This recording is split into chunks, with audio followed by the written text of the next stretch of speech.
490 BCE Persian empire के राजा Darius ने Greece में आक्रमण कर लिया। ग्रीस का कैपिटल एथेंस, यहाँ मौजूद कई मंदिर और हजारों मूर्तियां नस्तानाबूद हो गए और आने वाले कई सदियों तक ग्रीस का बच्चा बच्चा पर्शियंस के खून का प्यासा हो गया। 356 BCE मैसेडोनिया, ग्रीस के इस छोटे से कस्बे में एक बेटे ने जन्म लिया। नहीं, कोई मामूली बेटा नहीं, भगवान का बेटा सिकंदर।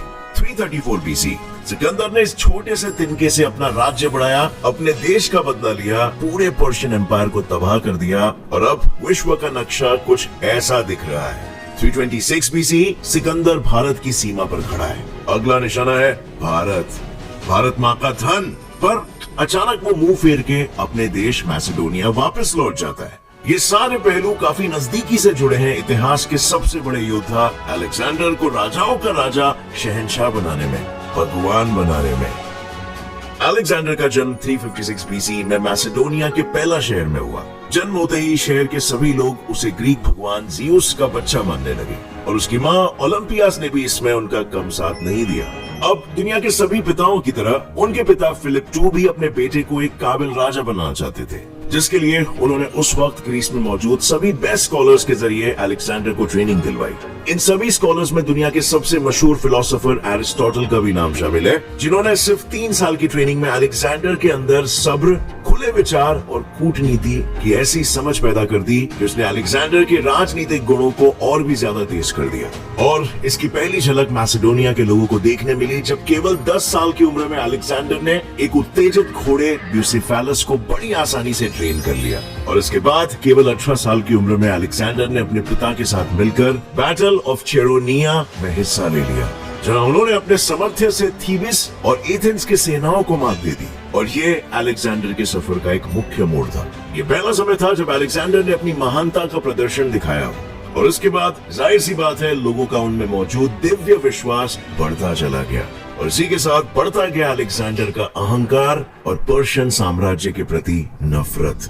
वहीं पर्शियन एम्पायर, जिसे दुनिया के नक्शे से मिटाने का सपना ग्रीस का हर बच्चा और उसके पिता ने देखा था, सो इसे हासिल करने के लिए अलेक्जेंडर ग्रीस में स्थित बाकी शहरों पर अपना रुतबा स्थापित करने लगा और इसी दौरान उसने कई शहरों की आर्मी, वहां के नोबल्स, कमांडर्स, सबको मैसेडोनियन आर्मी के साथ मिलाते हुए अपनी तरफ करना शुरू कर दिया, ताकि जरूरत पड़ने पर इन सभी लोगों की वफादारी अलेक्जेंडर की तरफ हो। ग्रीस के शहरों को एक करने के बाद सिकंदर पर्शिया के दक्षिणी हिस्से में मार्च करने लगा और इसी दौरान उसका सामना हुआ पर्शिया के पहली आर्मी से।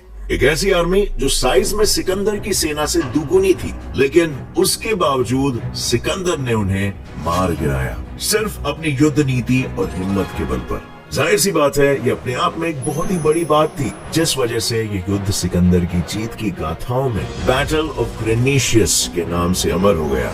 और ऐसे ही राजाओं और उनकी सेना की अमर गाथाएं आपको इतिहास में मिलेगी, जिनके वर्णन को पढ़ने से ही आज के लोगों के रोंगटे खड़े हो जाते हैं। और जैसे कि आप जानते हो, वो इंसान जो इतिहास से नहीं सीखता है, उसे इतिहास की गलतियों को दोहराना पड़ता है। इस युद्ध में अलेक्जेंडर को पर्शियन आर्मी की ताकत की एक छोटी सी झलक देखने को मिली, जिसके बाद उसने अपने मिलिट्री स्किल्स और कुटिल बुद्धि के इस्तेमाल से इस युद्ध में जीत अपने नाम की। इतनी बड़ी सेना से खुद की छोटी सेना होने के बावजूद सिर्फ अपनी बेहतर वॉर स्ट्रैटेजी और इंटेलिजेंस की मदद से।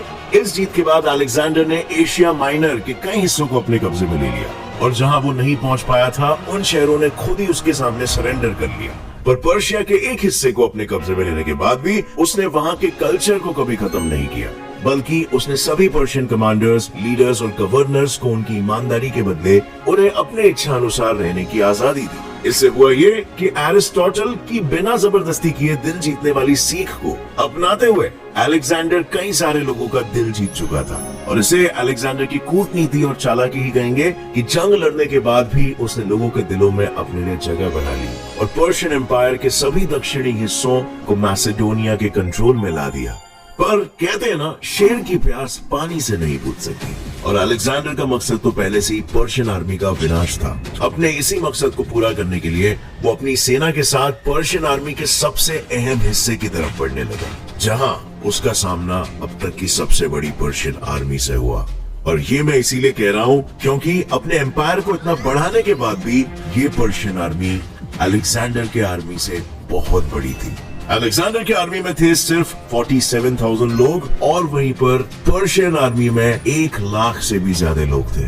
लेकिन पर्शिया के राजा डारियस III अलेक्जेंडर की चालबाजियों से भली भांति वाकिफ थे और इसीलिए उन्होंने अलेक्जेंडर से होने वाले घमासान में ज्यादा सेना के होते हुए भी उन्हें सतर्क रहकर युद्ध करने की सलाह दी।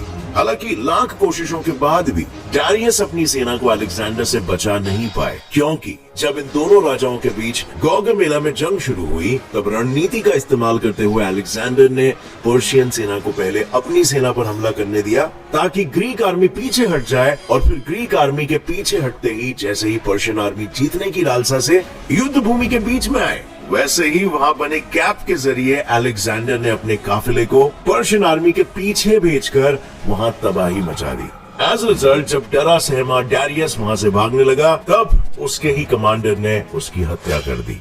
ये जंग इतिहास के पन्नों में दर्ज हुआ एक ऐसा जंग है जिसने अलेक्जेंडर की किस्मत की काया पलट दी, क्योंकि इस युद्ध के बाद दुनिया का सबसे बड़ा साम्राज्य खत्म हो गया था और साफ और स्पष्ट रूप से भगवान का बेटा कहे जाने वाला अलेक्जेंडर महज 25 साल की उम्र में एशिया का मास्टर बन गया था। इतना ही नहीं, अब उनका साम्राज्य भी सिर्फ मैसेडोनिया तक सीमित नहीं रह गया था, वो अब अफगानिस्तान तक पहुंच चुका था। पर अब यहाँ पर सवाल ये उठता है कि क्या सिर्फ 2 वॉर्स और उसमें इस्तेमाल की गई वॉर स्ट्रैटेजीज ही अलेक्जेंडर को ग्रेट बनाती है? हम कहते हैं ना अलेक्जेंडर द ग्रेट। वेल नहीं, क्योंकि गौगमेला में मिली जीत के बाद अलेक्जेंडर ने सभी पर्शियन गवर्नर्स, मिलिट्री कमांडर्स और आम जनता का दिल जीतकर उनसे ग्रेट रिलेशंस बनाने की हर मुमकिन कोशिश की। उसने पर्शिया में ग्रीक कल्चर, कानून और रिलीजन कुछ भी जबरदस्ती लागू नहीं किया, उल्टा वो खुद उनके तीज त्योहार मनाने लगे। इतना ही नहीं, उसने किसी भी गवर्नर और ऑफिसर को उनकी पोजीशन से नहीं हटाया और सबसे बड़ी बात ये थी कि उसने अपने दुश्मन डारियस की बेटी से शादी भी कर ली, जिसके बदले में उसे एरिस्टोटल के सीख अनुसार लोगों की ईमानदारी और अपनापन मिला। पर अलेक्जेंडर कुटिल बुद्धि वाला इंसान था। वो जानता था जब तक लोगों का अच्छा भला फायदा नहीं होगा वो उसे तब तक अपना राजा नहीं मानेंगे, और इसीलिए युद्ध के बाद जब पर्शिया की तिजोरियां खुली तब मौके का फायदा उठाते हुए उसने सारी धन संपत्ति को अलग अलग हिस्सों में बांट लिया। इससे पूरे साम्राज्य में न सिर्फ अलेक्जेंडर की जय जयकार हुई बल्कि वहां पर धन संपत्ति और व्यापार भी बढ़ा। लेकिन सफलता की राह में पीठ में खंजर अपने ही मारते हैं, ये बात सिर्फ किताबी नहीं है, क्योंकि अलेक्जेंडर के इन स्ट्रैटेजीज ने चाहे पर्शियंस को खुश कर दिया हो, पर इससे उसकी ही सेना और कमांडर्स नाराज थे और वो सभी मिलकर अलेक्जेंडर के ही खिलाफ षड्यंत्र रचने लगे। पर अलेक्जेंडर ने कच्ची गोटियां नहीं खेली थी। वो अपनी सफलता को रहकर इतने चौकन्ने रहते थे कि जैसे ही उन्हें अपने साथ होने वाले षड्यंत्र का पता चला उन्होंने फौरन उस शख्स की हत्या कर दी। और ये बात और है कि जीत का नशा इंसान को किसी भी हालत में रुकने नहीं देता, और इसी नशे की लत अलेक्जेंडर को भी लग चुकी थी। तभी तो अपने लोगों से धोखा खाने के बाद भी वो रुके नहीं, बल्कि पर्शियन आर्मी के बाद उनकी नजर ईस्टर्न बॉर्डर्स के पार इंडियन सब कॉन्टिनेंट पर पड़ी, जिसकी वजह थी इंडिया की नेचुरल वेल्थ। और इंडिया के इसी वेल्थ पर कब्जा जमाने के लिए अलेक्जेंडर की सेना खाइबर पास को पार करते हुए इंडियन सब कॉन्टिनेंट तक पहुंच गई, जहां उनका सामना हुआ पौरव राज्य से, जो आज का पाकिस्तान है, वहां के राजा पोरस से, जो किसी भी कीमत पे अलेक्जेंडर को भारत की भूमि में अपना राज्य स्थापित नहीं करने देना चाहते थे। इसी वजह से दोनों के बीच जंग छिड़ गई। ये जंग अलेक्जेंडर की सेना के लिए अब तक की सबसे ज्यादा लंबी, मुश्किल और खतरनाक जंग थी, क्योंकि दुनिया के बाकी राजाओं ने अलेक्जेंडर की कुटिल बुद्धि के आगे अपने घुटने टेक दिए थे, लेकिन वहीं पोरस महीनों बाद भी हार मानने के लिए राजी नहीं था। हालांकि राजा की कड़ी मशक्कत के बाद भी उनकी जीत नहीं हुई, लेकिन उनकी युद्ध कला और उनके जज्बे ने अलेक्जेंडर को काफी प्रभावित किया।